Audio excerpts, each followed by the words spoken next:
charla de esta jornada de ciclo formativo del Partido Libertario. Siempre es un gusto poder tenerlo acá. Bueno, en la charla de hoy tenemos un invitado muy especial, que ya lo estaban viendo, ¿cierto?, en el backstage, quien es un ingeniero civil. Él ha sido editor del libro La Nueva Derecha, si es que no han tenido la oportunidad de leerlo, autor de 2 libros en estos momentos que se llama Zonas de Libre Comercio, No lo vimos venir, y además uno de los cofundadores del think tank Ciudadano Austral. Él es de Chiloé, ha sido un líder destacado desde su temprana juventud y hoy ha venido a hablarnos un poco del desarrollo de políticas públicas con una orientación, cierto, más libertaria y más específicamente de las zonas de libre comercio. Así que si podemos recibir con un fuerte aplauso a Andrés Barrientos ahora.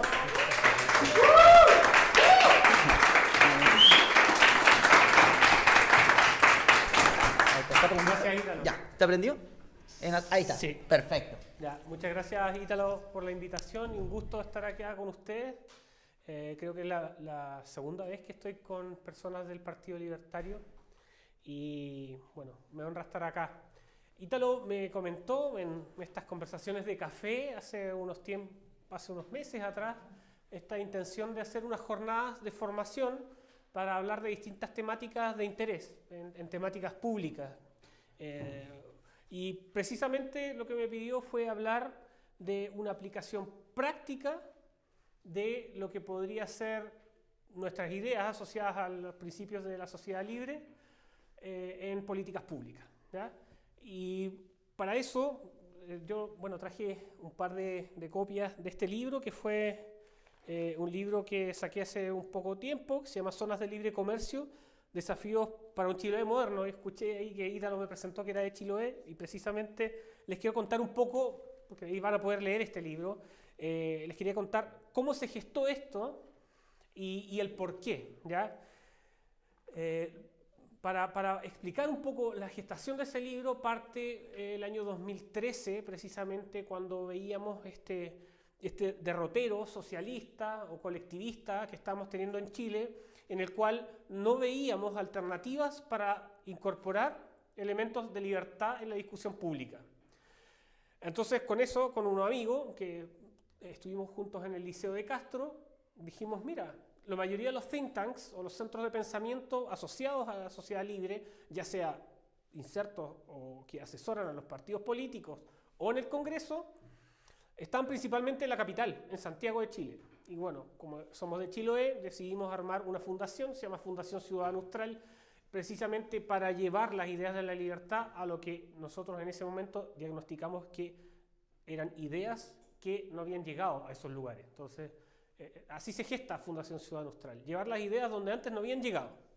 Y eso fue muy positivo porque a lo largo del tiempo, estas instituciones que están principalmente en la capital, acá, empezaron a extender cursos de formación cuando todavía no estaba tan digitalizado. Zoom no era algo normal ni cotidiano.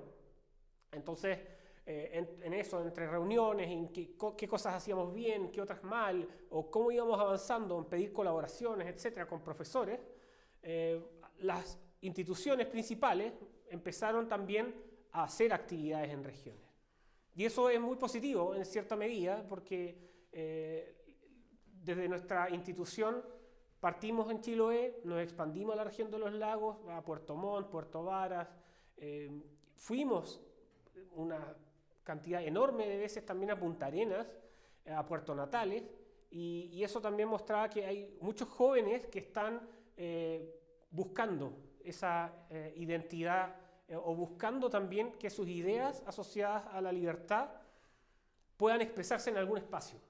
Y eso no lo estaban haciendo los partidos políticos tradicionales, y eso tampoco en cierta medida estaban muy interesados los centros de estudio que tengo mucho aprecio por ellos, por supuesto, pero que están situados principalmente en la capital, porque los más prestigiosos se dedicaban a la cosa pública, a hacer leyes en el Congreso, más no entregar herramientas doctrinarias a los jóvenes. Entonces llegaba un momento en que hacían un curso y luego se despegaban de eso, por lo tanto las personas no seguían en la actividad, a no ser de que te metieses en un partido político.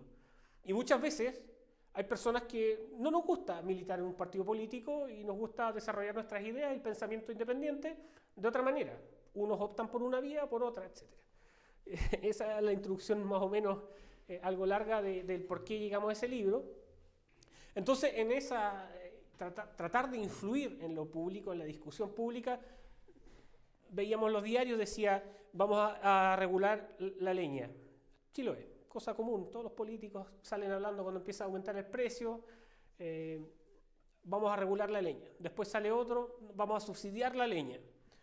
Y efectivamente, desde la parte ya de la capital regional se empieza a presionar, llegan los diputados y se presenta un proyecto para subsidiar la leña. Resultado, sube el precio, tienen que formalizarse las personas que venden de manera informal en el mercado, tú le compras al vecino, a las personas que conoces de la familia Andrade, cerca de Chonchi, y es algo común en el mercado chilote. Pero la segunda derivada era que todas esas personas que iban a tener que vender, iban a tener que regularizarse, y muchos de ellos no se dedican a eso, sino que lo venden así como los amigos. Entonces, todas esas cosas que tienen implicancia en la política pública, uno empieza a decir, pero ¿de qué manera en Chiloé también podemos incorporar ciertas ideas de la libertad para avanzar en esa agenda? Y ahí surgen cosas bien interesantes, porque el año 2016 hubo una crisis muy importante de marea roja, estallaron las protestas por todos lados, se paralizaron carreteras. Entiendan que una isla que pasa la ruta 5 y es la arteria principal que conecta todas las localidades en estas 10 comunas de Chiloé, queda prácticamente aislada. Si las personas se toman el canal de Chacao o Pargua para que no pase más gente, Chiloé queda desabastecido.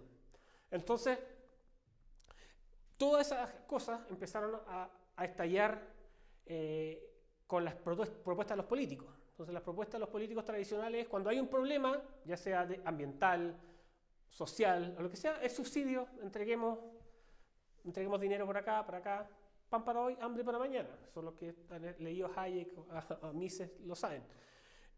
Entonces ahí uno se preguntaba, claro, tú llegas al debate público y te instalas en una radio donde están todos los pescadores pidiendo un subsidio, pidiendo cuotas, los políticos diciendo que quién da más, y cómo tú desde las ideas de la libertad te sientas a debatir sin también caer en la arrogancia y además incorporando un elemento de innovación. Ese fue el momento también, y que es algo que es histórico, en Chiloé se viene pidiendo hacer una región hace, yo diría que más de 15 años, donde algunos políticos que pasan, llegan, prometen en la campaña que vamos a hacer región, no hacen ningún estudio, sino que lo prometen simplemente para generar más burocracia y luego asentarse en sus puestos y tener esa alternativa. En la propuesta constitucional también lo incluyeron algunos políticos que quieren ser gobernadores. Entonces, ante esa propuesta, que no tiene ningún estudio importante, al menos en mi conocimiento, empezamos a ver de que, oye, pero ¿por qué si existen zonas francas? Si Chiloé tuvo una zona franca, ¿cuáles son las implicancias de que hayamos tenido y que después se haya eliminado? ¿Por qué ya no tenemos? ¿Y por qué sí tiene Punta Arenas? ¿Y por qué está la zona franca de Iquique? ¿Una zona franca sirve? Son muchas preguntas que surgen. ¿Para qué una zona franca? Me dijo José Piñera. ¿Para qué? Entonces, todo eso hay que tratar de investigarlo. Y eso me motivó que, bueno, siendo chilote, viendo un antecedente histórico, teniendo que todos los políticos prometen que vamos a hacer una región y que va a ser más burocracia, crear una región cuesta, a precio de hoy, cerca de 33.000 millones de pesos, solo en burocracia. Costo de instalación, para que se hagan una idea más o menos de lo que implica. Y muchos amigos y parientes y gente contratándose, etc. Es interesante, pero eso es la realidad. La última región creada fue la de Ñuble, y esa el costo de instalación calculado fue 19.000 millones de pesos. ¿Ya? Entonces, para que se hagan una idea. Entonces, no es tan simple, esto obviamente para los políticos que andan prometiendo cosas, no es tan simple decir, oye, ¿sabes qué? Vamos a crear una región para solucionar un problema de postergación, de pobreza, etc. Porque primero, si no tenemos los datos, o si no tenemos la capacidad de hacer políticas públicas buenas, bueno, para los que creen en las políticas públicas, Claro, hay que ponerlo en contexto. Claro, si no tenemos esa capacidad, es muy difícil poder avanzar hacia eso. Entonces la solución simplista, así como a la delincuencia, hoy en una nueva constitución, para el tema regionales a veces creemos una región, hagamos una comuna nueva, etc. Donde el grupo que lo pide es el que quiere tomarse el poder. Eso es, así de simple. Y eso suele pasar. Voy a hacer los que no me siguen en redes para que me sigan ahí y compartan algunas cosillas. Este es Andrés Barrientos C. Ese es el Instagram, ¿ya? Y esto es como un paréntesis, ¿eh? Y el Twitter, Andrés, a los que son tuiteros, Andrés-BTOS. ¿Ya? Ahí, esas son como mis redes por si me quieren seguir. Entonces, con esas preguntas, en la tesis de mi primer magíster traté de buscar algunos antecedentes de ello. Yo había partido con una investigación cuando creamos Ciudad Austral, que es una investigación que tengo ahí pendiente, que es sobre la historia económica de Chiloé. Porque otra cosa que los mitos que se da, bueno, algunos que son de regiones pueden también haber escuchado algunas cosas similares, que Chile tampoco era tan distinto en las periferias de distintos lugares del país, que la postergación, ¿no? Santiago es Chile, eso es algo que tenemos arraigado en nuestro vocablo además. Santiago es Chile, la postergación, siempre todo Santiago, etc. Ya, ok. Y uno empieza a ver que esas discusiones que se arman muchas veces tienen un arraigo cultural, no hay mayor fundamento, o simplemente se empieza a difundir o diseminar una idea que puede no tener una solución real en temas, y tenemos que buscar una alternativa para entregar una política pública o una alternativa de libertad.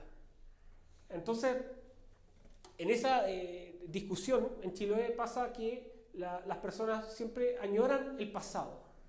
El pasado, antiguamente, vivíamos tan bien, claro, sin zapatos. Vivíamos espectacular sin el consumismo. Claro, un alcalde pidiendo que por favor intercediera el Papa para que lleguen las ondas de radio, para que la gente sepa qué pasa en el mundo.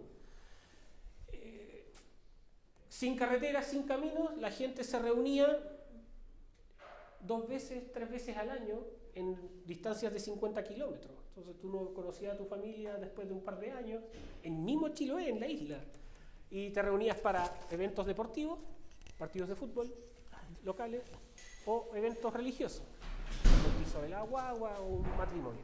Eso era. Y te comunicabas principalmente por lanchas y cosas por el estilo. Entonces, claro, hay una cosa de nostalgia del vivir, del buen vivir, pero en términos concretos la calidad de vida era paupérrima en muchas cosas. Entonces, la gente, Chiloé tuvo una época donde disminuyó la población, porque como no había trabajo, no había nada que hacer y había que sustentar la familia. Mi abuelo, por ejemplo, se tenía que ir a Aysén a trabajar con los empresarios ingleses, y después de vacaciones podía volver y traía el pan. Entonces, todas esas cosas, la historiografía no lo analiza de manera crítica. Y obviamente, dado que las humanidades principalmente, y eso yo creo que concordamos acá, de que las humanidades están muy tomadas, al menos en este país, por las izquierdas, entonces le dan otro sentido. El capitalismo es malo, todo es malo, que el consumismo es malo, que la cosa va mal, de que el modelo neoliberal y todo. Claro, entonces para poder atacar ello de manera cultural y con un arraigo local, necesitas también indagar en tu historia. Y ahí están esos relatos de la gente que vivía de esa manera, de que toda la gente prácticamente ocupaba lentes, y uno dice, ¿por qué? Bueno, porque la vida en comunidad se hacía en los fogones. Entonces, como hacían los fogones y tenían todas las cenizas, el CO2, el carbón, la gente se dañaba los ojos. Entonces, a los 30 años ya toda la gente usaba lentes de estos de doble lente. Los potos de botella, como le llaman. ¿Y eso es una realidad? Bueno, esa investigación está pendiente, pero de eso salió un apéndice para la investigación de qué era la zona franca, porque la zona franca en Chiloé se creó el año 1954 con el presidente Carlos Ibáñez del Campo, y surgió como una petición, da lo mismo, la postergación. Uno lee los diarios de esa época. Yo pasé en la biblioteca acá nacional como un mes buscando los diarios de la época, que habían dos principales, El Progreso y La Cruz del Sur, dos diarios locales que competían. Uno era conservador católico y el otro era ligado a la masonería, El Progreso, y peleaban entre sí, pero los relatos se repiten. Yo lo leía así y decía, oye, mira, esto es como lo que dice el alcalde no sé cuánto, y la postergación, de que no llega nada, de que Santiago, etc. Lo mismo, y replicado en el tiempo. Mira, han pasado 70 años ya. Y ahí uno va viendo, indagando en esas páginas, que la pobreza era brutal.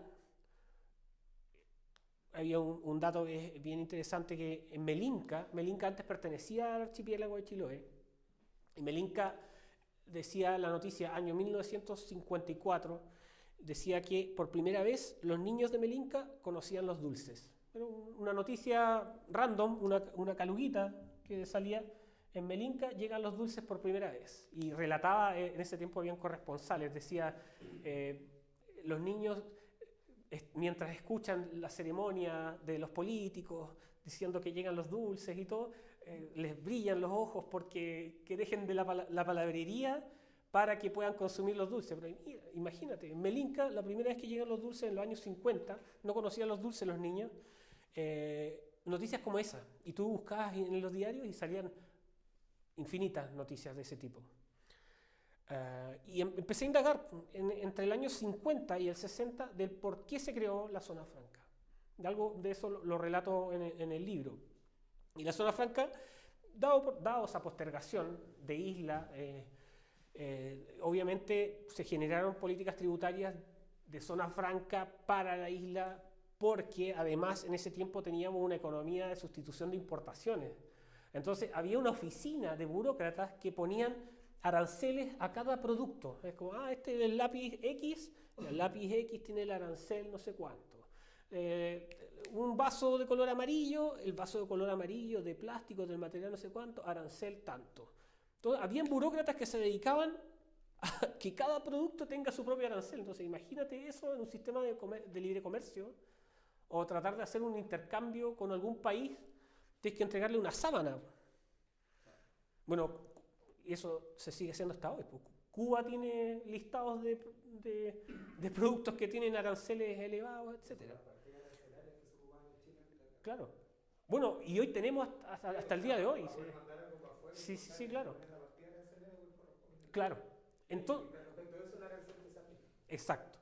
Entonces, bueno, esa economía de sustitución de importaciones, la alternativa que se daba era buscar una zona franca. Y las zonas francas principalmente de la época era importar productos ya terminados, de productos menores: radios, relojes, maquinarias, algunos artefactos para los negocios, etc. Cosas menores. Entonces, ¿qué pasaba? Lo que relatan también la gente de la época es que algunos empresarios de la capital regional, de Puerto Montt o de Santiago, iban allá, generaban la importación de los productos y después se los traían a Santiago o se los llevaban para otro lado. Entonces, ahí hay como una visión crítica histórica de que dicen que en realidad no trajo mucho beneficio a los chilotes. Y tú piensas, sí, claro, si eran puros bienes y servicios más allá, y cosas puntuales como un tocadisco, una radio, eran cosas menores. Entonces no era tampoco, y además éramos muy pobres, entonces tampoco podíamos traer una gran cantidad de productos, containers importantes. No, era algún comercio muy chico, pero franco. Entendiendo que teníamos sustitución de importación, entonces era muy difícil entrar con ese tema de la lógica de los productos. ¿Ya? Entonces, para pasar un poco, tenemos esto que es como un tema histórico. Lo mismo ocurre con la región de Magallanes, con Aysén y con la zona norte. Entonces, las zonas francas se han visto como esquemas hoy como un aspecto para desarrollo económico, territorial, e incluso algunos argumentan de que tiene un carácter geopolítico. ¿Ya?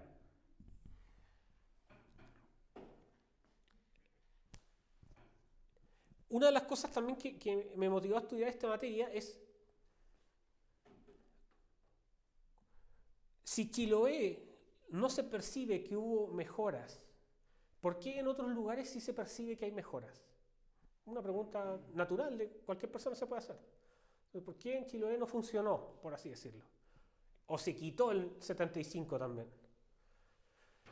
Y la cosa, no sé si ustedes saben por qué se terminó la zona franca en Chiloé. ¿Ya? ¿No? Porque perdura la de Magallanes y sigue la de Iquique. Principalmente porque las rebajas, cuando se hizo la reforma económica con rebaja de aranceles importante, se dejó al 6% con la reforma de los Chicago Boys, lo que se buscó es llegar a que el país completo baje su esquema tributario e importe o exporte. Entonces, al hacer esa rebaja arancelaria, obviamente los economistas de la época dijeron, ¿para qué vamos a tener tantas zonas francas si vamos a bajar tanto los impuestos de manera agresiva que el importar y exportar va a ser a muy bajo coste? Por lo tanto, y esto también lo que me decía José Piñera, para nosotros era que Chile prácticamente es zona franca, prácticamente. ¿Ya? Ese es como el razonamiento de los Chicago Boys. ¿Ya? Entonces, dado que teníamos sustitución de importaciones, eliminamos eso, bajamos los aranceles para la importación y la exportación, no necesitamos desarrollar zonas francas. Y esa es la razón, y esa es la crítica que yo después hago en el libro, y esa es la razón de que la ley sigue tal cual está y no se ha mejorado. Pero cuando tú ves política comparada y ves cómo está desarrollándose en Dubái, en toda la zona de las costas de China, o recientemente en Colombia, en la política de zonas francas 4.0, tú dices, hay algo diferente, hay algo distinto. Entonces, hay un tema de stakeholders.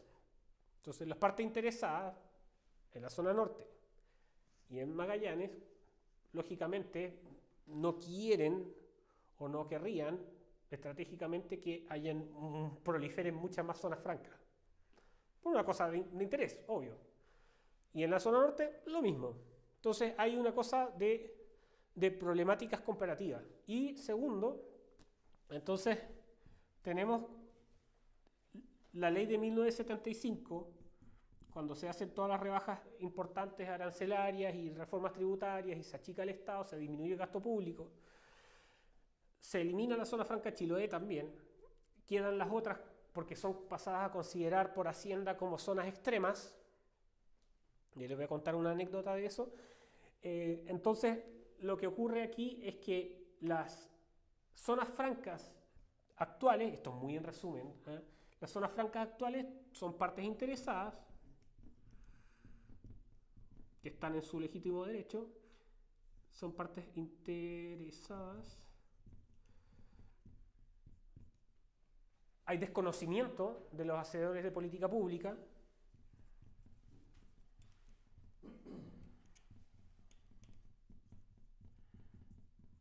Desconocimiento político.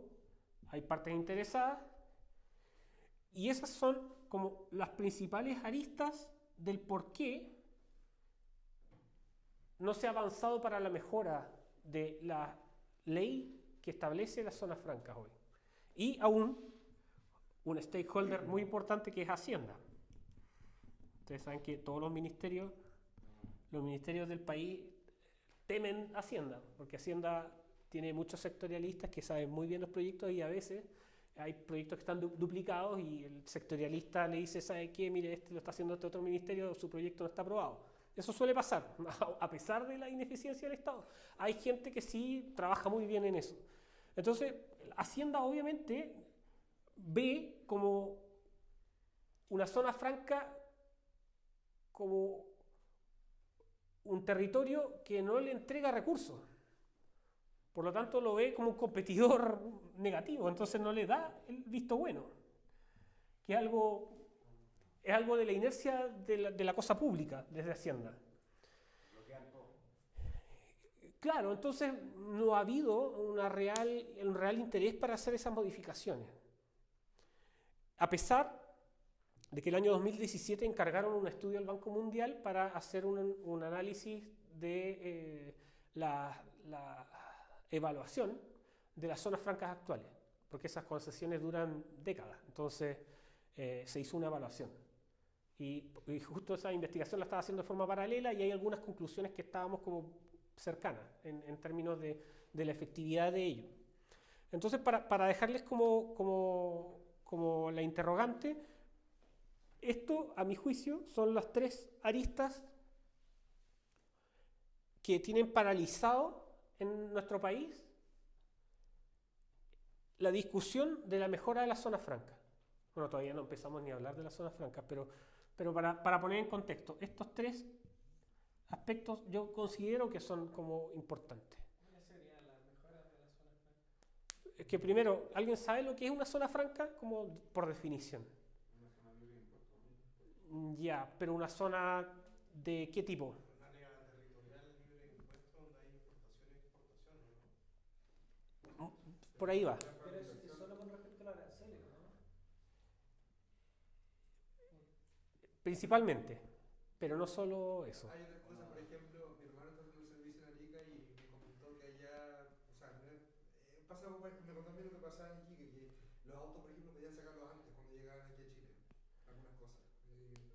Me comentó algunas cosas legales que tienen más facilidades y hay procesos burocráticos que ya son más rápidos. Sí, también. No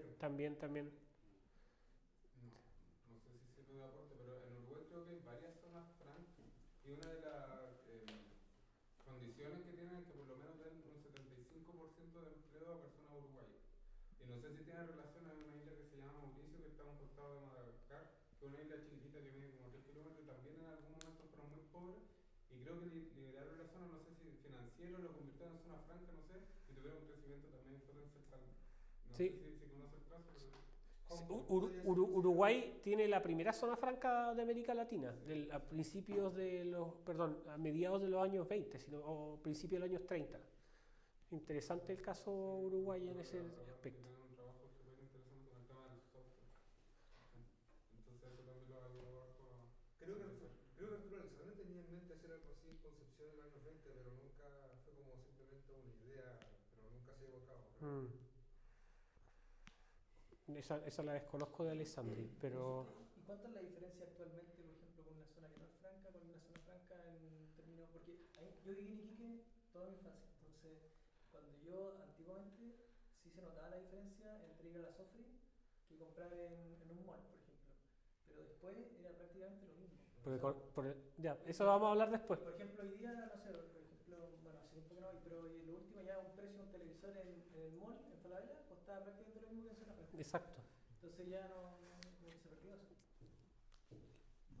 Tenemos la ley de 1975 y desde 1995 en adelante los tratados de libre comercio de Chile son tremendos. Y después con el TPP-11, que probablemente se apruebe, más aún. Entonces, la diferencia, y eso es algo que pasa, y lo que pasa en Chile principalmente, es que no hay mayor diferencia entre ir a comprar una tienda de retail que ir a una zona franca. ¿Por qué? Buena pregunta, es buena pregunta. La zona franca ya las empresas lo ocupan como almacenamiento, ¿no? Es una de las cosas que está pasando. Te estás saltando los impuestos, mantienes tu mercadería ahí y después la sales en el mercado. Esa es una de las cosas que ocurre. Lo que sí también tenía es que, bueno, tienen menos regulaciones, porque por ejemplo en la zona franca de Iquique llegaban muchos autos usados de Japón, que tenían que de hecho hacerle cambio volante, Sí. y en otros lugares no se permite traer autos usados por regulación, entonces creo que eso también todavía lo mantiene, como facilidades para exportar otras cosas. Para importar, sí, eso ocurre hoy y por eso la mayoría de lo que se percibe como la zona franca es para ir a comprar vehículos. Ya. Eso no quita que una zona franca no sea una alternativa para desarrollo. Tenemos que tener claro esto. Las leyes desactualizadas a un Chile que es muy distinto al de cuando se crearon esas zonas. Entonces, por eso, como dices, tú eres de Iquique. O sea, me crié Ya, bueno, pero no percibes ese cambio. Tú no entras al Disney World de la Libertad y... No, ya, entonces... sí, se notaba. claro, claro. Entonces, cada vez más no se va a notar. Pero ahí vamos a entrar en eso. Entonces, una zona franca, con todos los comentarios, va bastante bien. Es una área delimitada para establecer una zona donde se liberen los aranceles, tanto de entrada o salida, o incluso también del almacenaje, o de la producción incluso. En Uruguay se puede instalar, claro, me parece que yo lo mencioné, pero es arancel cero, cero impuesto a empresas. La única condición es que den trabajo. Claro, y obviamente depende del tipo de zona franca, lo que quieres lograr, cuáles son algunas regulaciones mínimas que vas a poner, como el tema del empleo, etc. Entonces, ahí vamos viendo que hay algunas cosas conceptuales que son complejas hoy. Entonces tú dices, quiero crear una zona franca en Puerto Varas, para dar un ejemplo normal. Y el requisito hoy es que la zona franca ya no se puede crear, porque hubo un cambio en la legislación donde nuestros senadores establecieron que para crear una zona franca, el requisito es que esté en una región aislada. Antes era en una zona aislada. Y zona puede ser cualquier cosa, puede ser en la división político-administrativa del país, puede ser entre dos regiones. Por ejemplo, vamos a crear acá. No sé, vamos a crear una empresa de minado de Bitcoin al lado del volcán Villarrica, no sé, por decir una cosa, sin impuestos y todo. ¿Por qué no? En una isla. Ya, pero no se puede, porque el legislador estableció que para crear una zona franca, el prerequisito es tener una región extrema. Entonces, olvídate de Ñuble, olvídate de la Araucanía, olvídate de todo ello. De hecho, en Ñuble, algunas personas, empresarios, estaban planteando hacer una zona franca de agro. Pero no se puede. Bajo la legislación actual no se puede porque pusieron más barreras de entrada. Es decir, para instalar parte interesada. Es para decir, obviamente, para proteger a las partes interesadas. O sea, al fin y al cabo, tú ves eso. ¿Qué haces más cuando tú pones una barrera de entrada? Pues tú dices, eso pasa mucho en la legislación. Por ejemplo, ahora ley fintech. ¿Quiénes celebran? Las fintech instaladas. Pero los que quieran entrar va a ser más difícil. Ya no tienen que pasar una serie de regulaciones que son cosas que surcaron previamente ya las que están instaladas. Entonces muchas veces pasa eso con las leyes. Celebran las partes interesadas que ya están instaladas, que conocen el negocio. Es como la ley de reintegro, que no sé si existe actualmente la ley de reintegro de la exportación, que sobre $25.000, $30.000 exportados, FOB, ¿cachai? Te devolvían un 6 para fomentar la exportación. Ahí Sí. se daba como lo que estás diciendo, que claro, los que cachaban el negocio recibían de vuelta el 6% por sus $30.000. Claro. Pero los que no tenían que exportar a lo que podían. Sí. Entonces, tenemos un problema de la legislación, esa es una de las tantas cosas, pero un problema de la legislación, que hoy no se puede determinar una zona franca desde el mismo Ministerio de Hacienda, porque el Ministerio de Hacienda es el que tiene la potestad para hacer eso, a través del Presidente de la República, obvio, de poder crear una zona franca en algún lugar. Todavía no estamos emitiendo juicio de valor de la zona franca, pero no se puede, porque el legislador, el Senado dijo que la zona franca depende de una zona extrema. Yo colaboré con algunas definiciones del concepto de zona extrema en la última ley que se presentó, pero no da abasto para poder instalar la temática de la zona franca, porque esto es una discusión mucho mayor. Es como de nivel de desarrollo país, qué es lo que buscamos, etc. Permiso. Entonces, tenemos un problema conceptual. Si una zona franca, por definición, es una extensión territorial donde se quiere hacer algo libre de impuestos, ¿por qué tiene que ser una región? ¿Por qué prácticamente zona franca es Dubái en algunos sectores? ¿Por qué Singapur tiene muchas zonas francas? Oh, gracias, Ítalo. ¿Por qué partes de China son zonas francas? Entonces, Chile estableció el criterio del legislador que sean regiones extremas. Solo bajo esa precondición podemos discutir si somos zonas francas, lo cual a mi juicio es erróneo, porque no se condice con la actualidad. Entonces, vamos viendo algunas cosas. Las zonas francas, por lo tanto, como son una extensión territorial, ya entendemos que puede ser en cualquier lugar. Todo depende, obviamente, de lo que se quiera alcanzar. Y ahí vamos a otro ejemplo. Dubái hoy tiene zonas francas de distinto tipo. Nosotros hoy en Chile conseguimos una zona franca como almacenaje de producto manufacturado, como decías tú. ¿Cómo te llamas tú? Jorge. Almacenaje de producto manufacturado, como decía Jorge. Importación de autos de distinta índole, usados. Importación de productos electrónicos. Y en esas regiones la gente no percibe que es más barato o que es grande beneficio respecto al retail. Por una cosa de economía de escala, las zonas francas son territorios mucho más delimitados y una compra de una empresa de retail que es para todo el país son grandes volúmenes. Entonces, bajo esos grandes volúmenes, la economía de escala hace que disminuya el costo del transporte y puedan vender mucho más barato que una zona franca que es mucho más delimitada, que es una industria más pequeña y que son muchas más empresas en un territorio acotado. Entonces, mayor beneficio, obviamente, que no se percibe, aunque haya. Hay mitos también detrás de las zonas francas, que es el mito que establece Hacienda. Y el mito es que las zonas francas, y esto a modo general, no hacen que se perciban más ingresos para el Estado, desde el punto de vista de Hacienda. Y la experiencia y la evidencia hoy está mostrando que los beneficios directos e indirectos de una zona franca son mayores que los que si el Estado termina desembolsando en subsidios, bonos, carreteras, lo que sea. Y eso hay evidencia. La Organización Mundial de Zonas Francas ha presentado distintos informes de esas materias. Resultados de que hay mayor impacto en el empleo, hay mayor impacto en el desarrollo de infraestructura, que lo hacen los privados, y que el beneficio tributario da mucho más para la gente de un determinado lugar que el ingreso del Estado.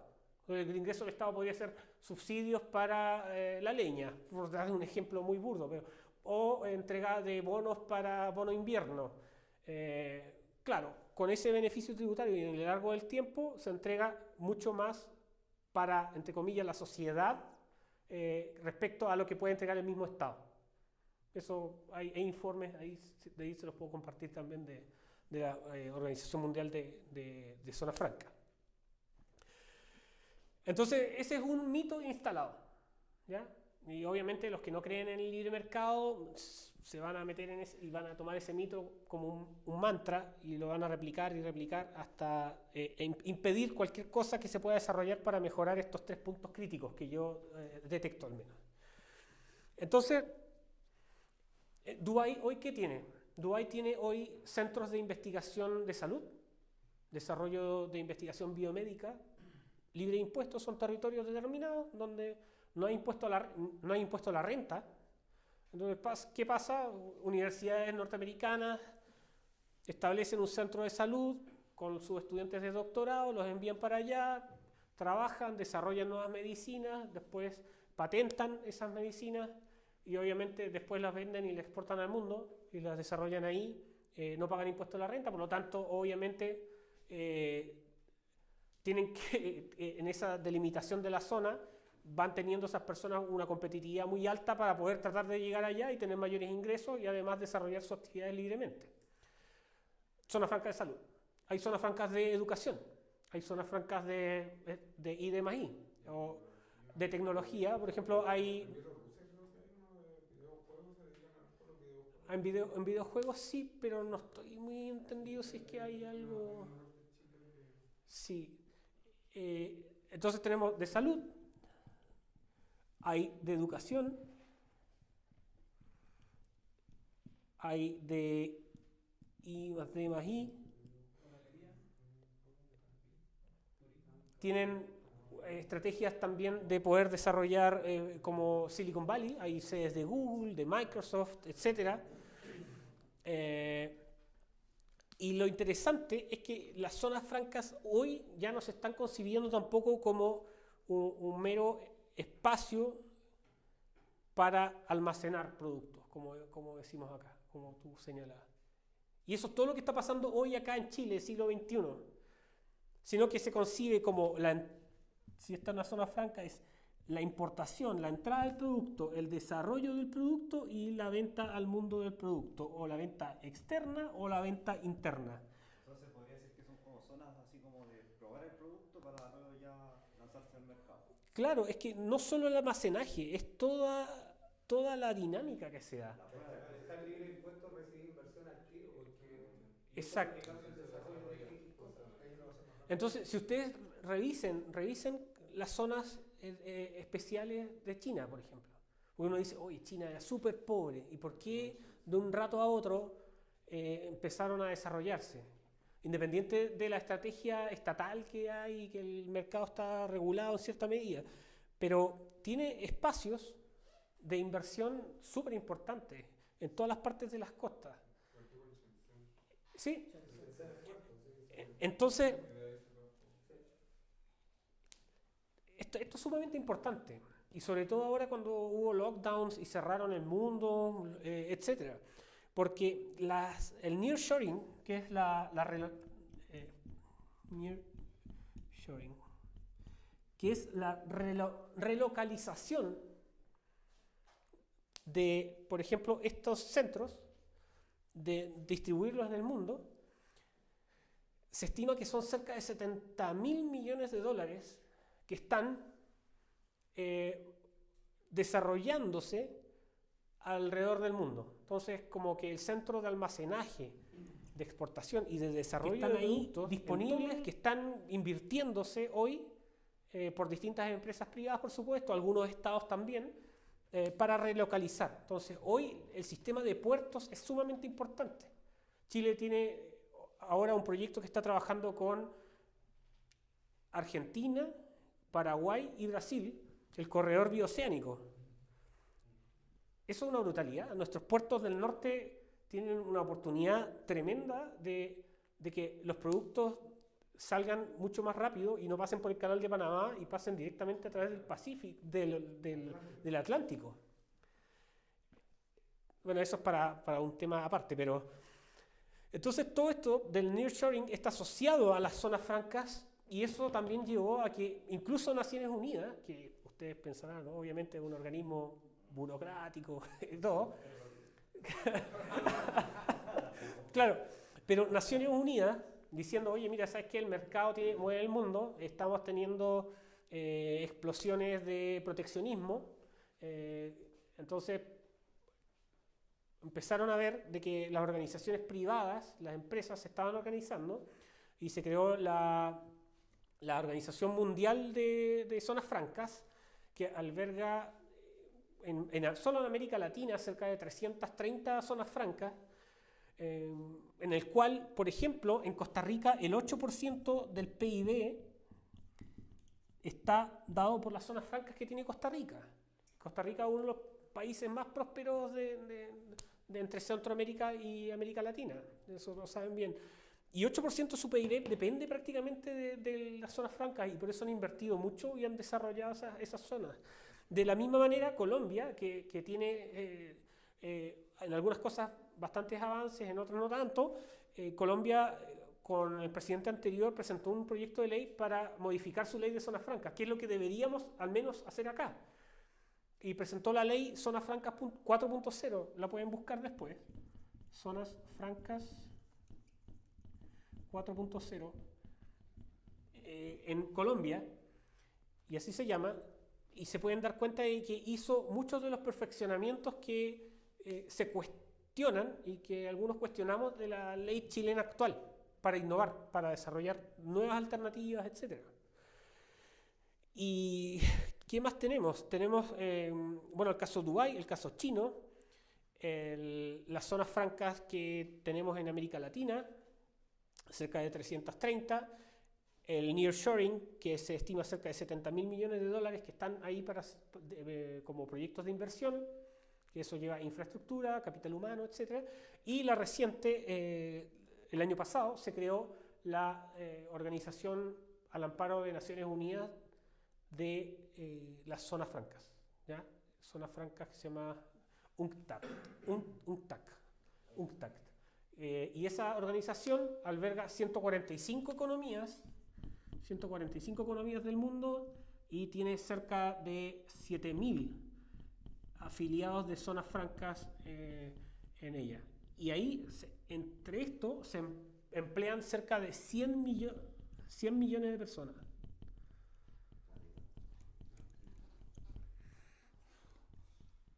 ¿Y qué es lo que busca la UNCTAD? Lo que busca principalmente es que los acuerdos económicos y los contratos, así también los pequeños o bajos sistemas arancelarios, tengan el mínimo o tengan concordancia unos con otros para hacer el comercio más simple. Que eso es como básico también en los sistemas de acuerdo. Con eso te estáis saltando el dumping también que se aplica. Sí, y lo otro que ocurre también es que no todo es color de rosa. También hay algunas cosas... Como el ejemplo del dumping, porque se está entrando mucho algo, te sobretasan al tiro para parar las exportaciones. Exacto. Y tienes dumping que puede haber y también tienes mecanismos de tráfico ilícito, de ilícitos. Y eso es una de las cosas, por ejemplo, los que son muy contrarios a ello explotan mucho más ese argumento. Pero también hay evidencia que muestra que es mucho menor el impacto respecto a los beneficios que trae, ¿ya? Entonces, eso quería como comentarles un poco, porque hay varias cosas. Yo aquí tenía unos apuntes que son, claro, 7.000 zonas francas, y además de algunas cosas que tenemos como importantes para acá, algunos datos que, bueno, Panamá también tiene zonas francas importantes, Guatemala incluso, distintos países, casi todos tienen alguna que otra zona franca, pero todo depende también de cómo se desarrolla el proceso legislativo, de cómo son las alianzas de mercado de los países. Chile tiene una enorme oportunidad. Chile tiene tratados de libre comercio con los países más importantes y las economías más importantes del mundo. Otro dato que se me olvidaba también es que el expresidente, el primer ministro Boris Johnson, en Newcastle, vieron que llevaban con un estancamiento en salarios y en su economía y en el desarrollo territorial, y estableció un proyecto, dudo si se habrá aprobado o si se está en estudio hoy, pero presentó un proyecto para desarrollar 10 zonas francas en el sector de Newcastle. Eso también para que lo vean como proyecto. Otras cosas importantes, bueno, algunas cosas de los desafíos para Chile, que eso lo abordo también en parte en el libro, porque hice un par de entrevistas también a algunos políticos, actores locales, y están los diseños de los modelos de gestión, que eso también es importante. No es solo la política pública y lo que dice el papel del legislador o el que se le ocurre la idea, sino que dentro de ya el desarrollo hay diseño de modelos de gestión logística, que es muy importante, calibración de modelos, desarrollo de las plataformas logísticas, del intercambio del comercio. Sí, claro. Después la generación de estudios a través de las universidades y centros de investigación regional, que eso también es importante para poder darle un arraigo local. La formulación de compromisos interinstitucionales. Muchas veces pasa que la burocracia 1 con la burocracia 2 no concuerdan con lo que están hablando y abordan distintas estrategias, y eso hace que no se entienda el propósito de una determinada política. Que pasa así como izquierda contra la derecha, como los diferentes conceptos que ellos tienen ahí se ven enfrentados. No, yo lo aquí, con los compromisos institucionales, lo veo como duplicidad de funciones. ¿Ya? Que hay ministerios que, por ejemplo, el caso del agua, los APR, la Subsecretaría de Desarrollo Regional financia APR, el MOP financia APR, los gobiernos regionales financian APR. Entonces, claro, hay duplicidad de funciones y eso es importante que nosotros siempre también estemos ahí tratando de lograr el mejor uso de los recursos públicos. Y lo otro que las zonas francas también dan certeza jurídica. Eso es importante también para aquel que quiere invertir. Lo otro también que es relevante, y esto para decirle a los políticos una y otra vez, es que si se hace esto es para dar invariabilidad a las exenciones tributarias. No puedes decirle que va a tener una exención tributaria a los 5 años que le va a poner un royalty. Si tu inversión es a 20 años, a 30 años, es ridículo. Por eso es lo que está pasando hoy con la reforma a la minería, que es una locura. Tú tomas tu dinero y vas a invertir a otro lado, donde te ofrecen mejores condiciones, obvio. Atracción de inversiones extranjeras. La inversión extranjera directa en Chile ha bajado 33% del 2019 al 2022 de inversión extranjera directa. Entonces, tengo una duda, no tiene nada que ver o sí, no sé, no voy a hacer igual. La NASA está libre de impuestos, me estoy basando en la inversión privada, desarrollo de tecnología, todo privado.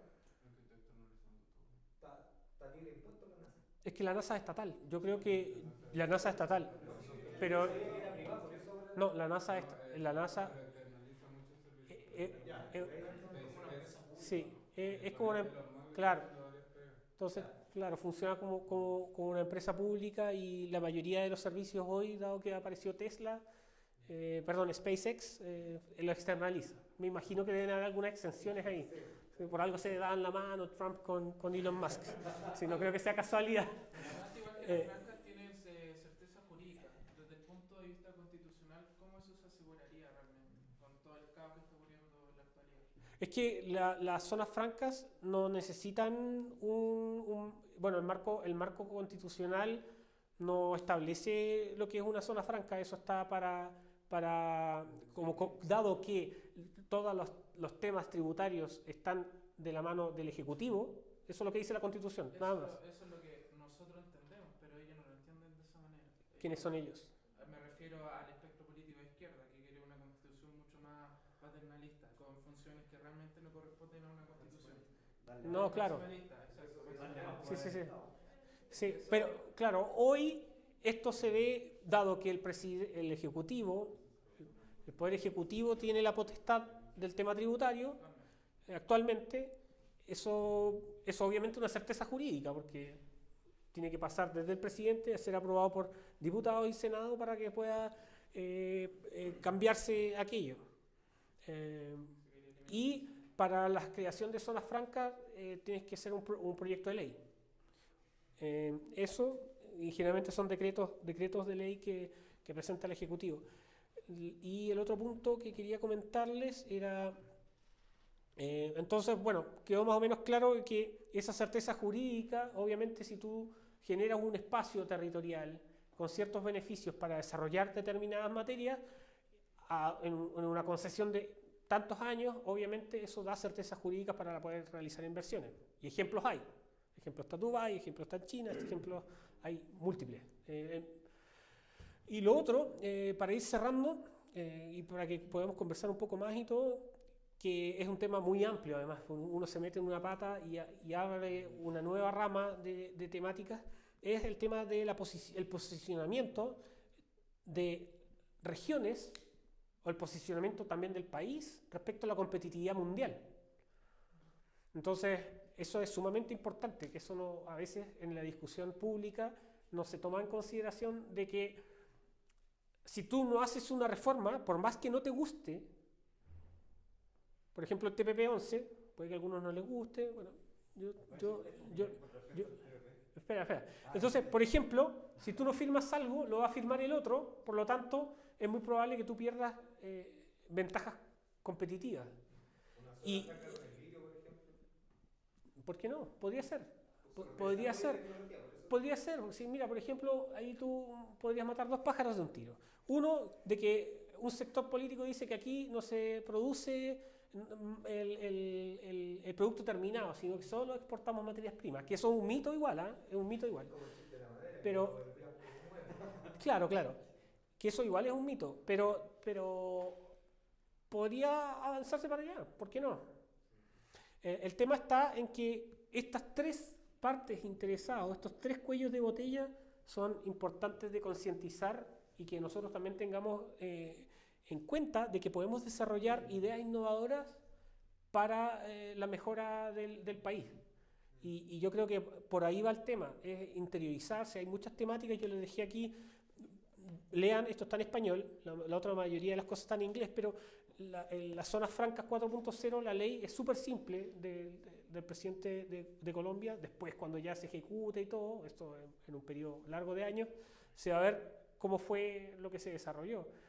Pero la mayoría de los proyectos importantes que se han estado realizando están de la mano de estrategias que tienen el beneficio de desarrollar zonas francas. Y es más, incluso delegados económicos de Naciones Unidas señalaron, que no me gusta citarlos mucho, pero señalaron de que las zonas francas fueron el sector industrial mundial que más rápido se recuperó frente al tema de la pandemia.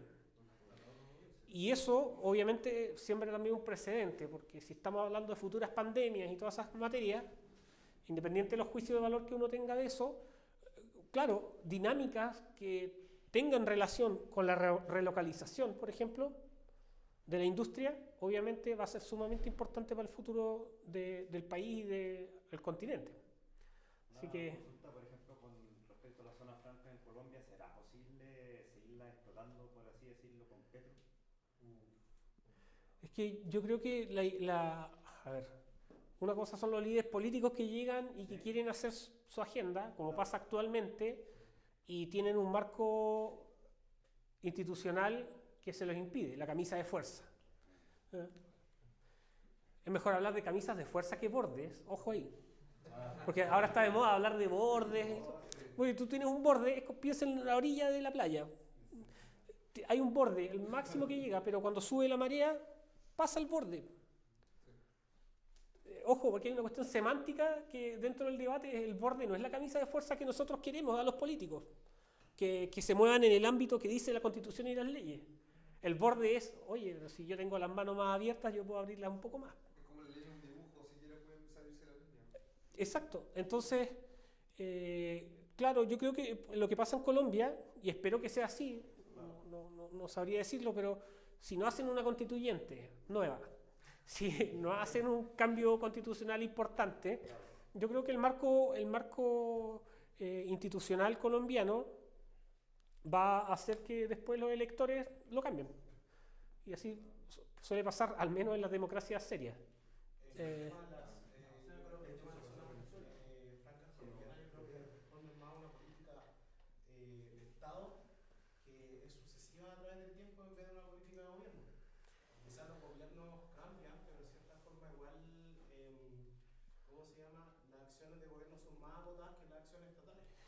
Ese es un punto. De hecho, parte de lo que he visto de la discusión en Colombia es que hay cierto consenso, no completo, pero hay cierto consenso de que las zonas francas son políticas de Estado, por lo tanto, no hay que tocarlas mayoritariamente. Pueden hacer algunos ajustes o no, pero que es muy distinto. Es muy distinto porque allá, dado que hay zonas francas más diversificadas, hay más conciencia en los distintos distritos de ella, más no en Chile, que uno piensa y mentalmente siempre piensa en las zonas francas al extremo, como culturalmente siempre lo vemos así, pero no necesariamente es así como lo vimos.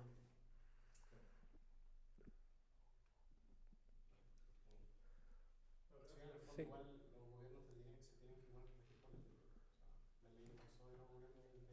Claro, eso es lo que debería ser. ¿Hay algún partido político que tú conozcas que quiera interesado en zona franca? Partido no. Partido así como institución, no que yo sepa. Sí, algunos líderes políticos lo han presentado, pero generalmente lo presentan en las campañas, después cuando se empiezan a olvidar de las cosas y todo. Pero sí hay algunos que son defensores de sus zonas francas, por ejemplo, en los extremos, y otros que dicen que efectivamente hay que estudiarlo más para ver nuevas alternativas. Pasa con el caso de los gobernadores nuevos, también que se empiezan a instruir un poco, porque, por ejemplo, pasa el caso de Magallanes, con la zona franca que está en Punta Arenas, y esa zona franca reporta algunos ingresos al gobierno regional. Entonces, claro, desde el punto de vista del gobernador, obviamente quiere que le vaya bien para que pueda tener más ingresos de las utilidades de esa zona franca. Consulta, Andrés, ¿tú qué cambio le harías a las zonas francas actuales que existen en Chile? Como que, El primer cambio es el tema de la definición, que es clave. Con esa definición no puedes hacer zonas francas. ¿cuál es la definición actual y qué definición Que para crear una zona franca necesita estar asentada o justificada por estar en una región extrema, no zona extrema. Claro, pero las que están actualmente, como si uno quisiera actualizarla, es decir, porque día, si bien no hay mucha diferencia entre una zona franca y el resto del país, ¿cómo hacer que efectivamente cumplan una función diferenciadora y que más gente vaya a comprar o... Ya, ese es un tema complejo, pero por ejemplo, actualmente la legislación o la regulación para esas zonas francas son distintas. Entonces, como que cada articulado está hecho para cada una de las zonas. Lo mismo pasa con la extensión. Por eso no lo vimos, eso lo pueden ver después cuando lean el libro. Que leanlo. Sí. ¿Se aplica como a regiones? ¿No puede aplicarse a distintas áreas o esferas de la división política administrativa del país? O sea, como una... Antes decía zona. Antiguamente decía zona y creo que el 2012 los senadores decidieron cambiar la definición de zona a región extrema, ¿ya? Que eso obviamente le hace más complicado. Y después está el concepto primero, luego está, como dices tú, que están las leyes hechas para los beneficios tributarios de X zona y la otra zona, los articulados, los decretos que fijan la extensión de la zona franca, que ese es otro concepto que tenemos acá en Chile, es que dado que hay una zona franca en una región extrema, se puede hacer como un adendum de contrato, por así decirlo, en términos privados, y una extensión de esa zona franca para un determinado territorio en una región contigua. Es decir, de Punta Arenas o de región de Magallanes y Antártica chilena a de Aysén. Y de Aysén hay otra que se aprobó de extensión, es decir, como de Aysén, la extensión a la provincia de Palena. Y al final, al cabo, son dos negocios que tienen importación de autos. Entonces, el beneficio, obviamente, en la provincia de Palena es comprarte un auto. Más allá de eso, no una zona de crear producción, etcétera, o desarrollo. Entonces, ojo ahí. Y ahí, ¿qué es lo que yo esperaría?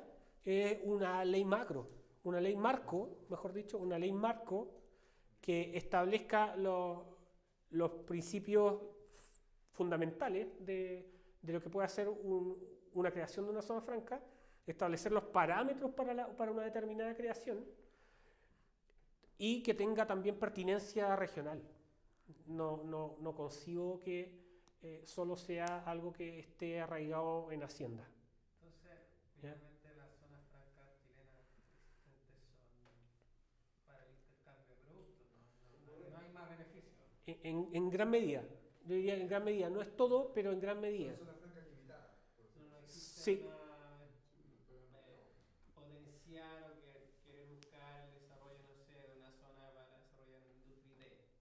No, eso no se puede. De hecho, ustedes habrán escuchado, oncólogo no hay o no había en Magallanes, en Punta Arenas. No hay oncólogo, entonces una persona que te dé el cáncer, no hay. Tú ves la experiencia internacional y hay lugares donde cuando tienen déficit y necesitan innovación, establecen una zona delimitada donde el privado invierte, desarrolla infraestructura y los médicos que llegan no pagan impuesto a la renta. ¿Qué médico no va a querer ir? Y eso es una cosa que también se produce en Chiloé, por ejemplo. En Chiloé hay déficit de médicos. Entonces muchas personas, o bueno, también en mi caso, cuando yo vivía allá, teníamos que movernos a Puerto Montt o a Puerto Vara a buscar un médico. Y después tú te preguntas, pero Hacienda establece asignación de zona. Esta es una cosa que ocurre. Tenemos asignación de zona. Entonces, si tú eres un profesional de la salud pública, por ejemplo, y tú te vas a Chiloé, tú tienes un porcentaje de asignación de zona, por lo tanto, los ingresos suben. ¿Y qué ocurre con eso?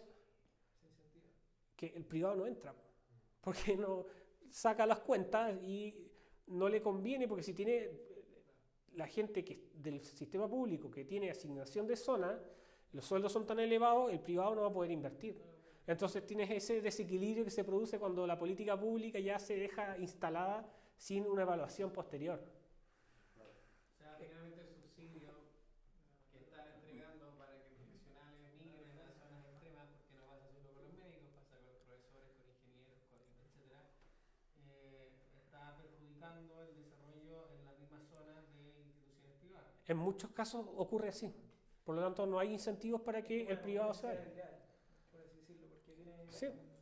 Entonces, el Estado que dice, mira, la gente para que se vaya para allá necesita más ingresos. Entonces desembolsemos dinero para ello. Pero si está solucionando un problema puntual, perfecto. Pero eso a lo largo del tiempo, después en el costo-beneficio para un privado, para instalarse, obviamente es mucho más complicado. Y eso se ve en la realidad actual en Chile. Y Andrés, la experiencia dice que hacer lo contrario, o sea, no subsidiar, sino que incentivar a través de ventajas arancelarias y algo así, permite que el desarrollo sea mayor a que hacer subsidios. Es que hay una mixtura, depende del tipo de políticas, depende también, todos los países son distintos, las regiones diferentes, pero al menos lo que yo he podido estudiar es que muchos espacios donde no existen desarrollos en ciertas materias, cuando se permiten desarrollar zonas económicas especiales, se revierte la tendencia. Entonces, obviamente no necesitan mayores subsidios. Cuando el privado está buscando dónde poner el dinero para poder desarrollar rentabilidad, etc. En Chile igual la zona franca deberían quizás cambiar porque se pedía solo aranceles. En el futuro quizás se podrían dedicar a también zona franca quitando otro tipo de impuestos, como el IVA, impuesto a la renta.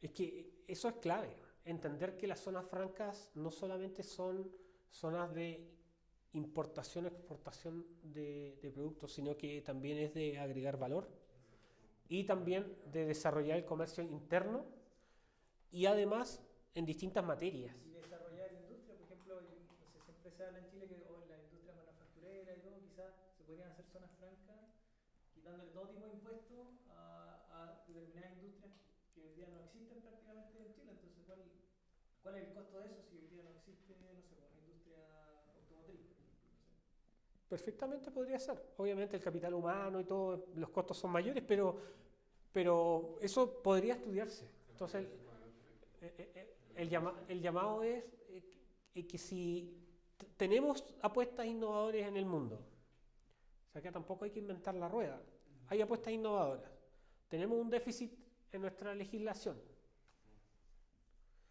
Es lo mismo que pasaba, la ley de inmigración era del 75, como que todas las leyes, del 75 al 80 se hicieron todas y el legislador se dedicó a la politiquería nomás. Estoy haciendo un reduccionismo enorme, pero uno se da cuenta de eso. Pasa el sistema municipal, fondo común municipal. ¿Cómo se financia la municipalidad? El fondo común municipal, ley 1978. Fondo Nacional de Desarrollo Regional, ¿cómo se financian las regiones de Chile? También, 1978, esa fecha. 1975, zonas francas. 1975, la ley de migraciones, etc. Una consulta, ¿en Chile sería aplicable, por ejemplo, sí? Yo creo que debería existir en el fondo una ley general, amplia, por ejemplo, que es como la ley de compra, una ley más amplia, y reglamentos que aborden temas como los tipos de zonas francas que pueden haber, la tasa impositiva que puede haber, los tipos de productos que se pueden Yo creo que por ahí es el camino. Yo creo que es el camino, una ley macro que establezca como los parámetros importantes con acuerdo del legislador para establecer nuevas zonas francas, porque de partida hay que tener la voluntad de, y para tener la voluntad de también tienes que tener conocimiento. Entonces obviamente hay un proceso también cultural de empezar a desarrollar estas vías. Y también de entender de que las zonas francas son un mecanismo para el desarrollo territorial. Porque hoy, cuando tú hablas de desarrollo territorial, llega un gobernador y lo que quiere es más dinero. O llega una municipalidad y te va a tocar la puerta y es porque necesita pagar los sueldos o la hora extra. Entonces, ese nivel de conciencia de los distintos niveles subnacionales es importante tener en cuenta, y también de hacerle ver a Hacienda a nivel general, de que los beneficios son mayores que los que obtiene tratando de buscar el 4,5% del PIB con una reforma tributaria.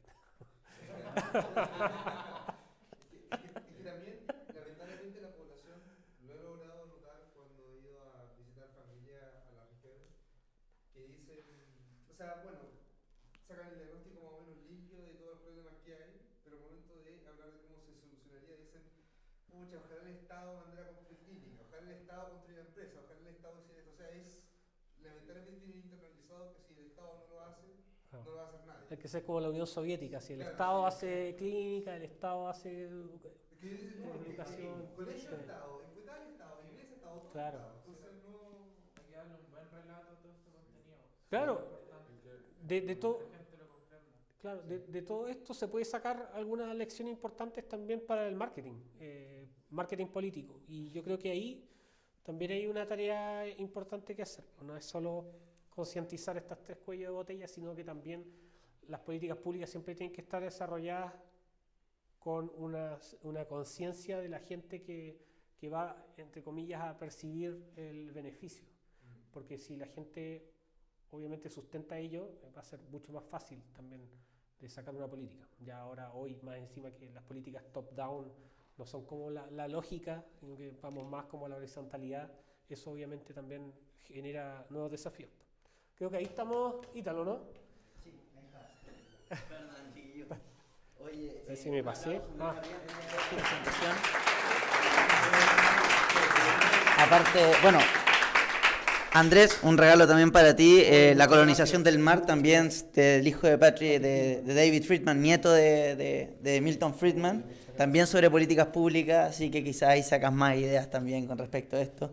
Y una charla sumamente importante por lo demás, muchachos, porque ustedes saben, como Partido Libertario estamos trabajando dentro, bueno, desde las partes más bajas, pero uno también tiene que partir con propuestas políticas públicas. Y a partir de esas políticas públicas se pueden empezar a formar movimientos, y esos movimientos son los que terminan impulsándolas o moviendo o determinando cuál va a ser a discutir en el Congreso.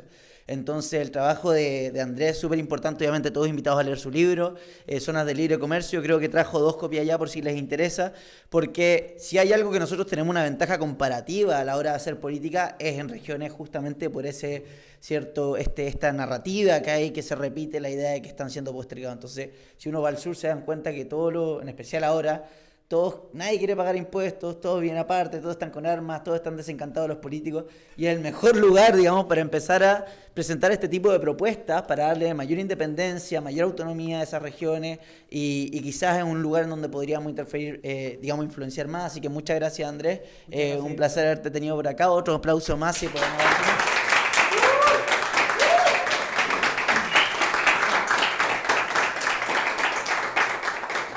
Y por supuesto, bueno, primero, antes de que pasemos allá atrás para quienes quieren quedarse a discutir un poquito más, hay café, ¿cierto? Galletas, como ya es costumbre. Vamos a pasar antes a sacar una foto acá con Andrés, ¿cierto? Todos juntos.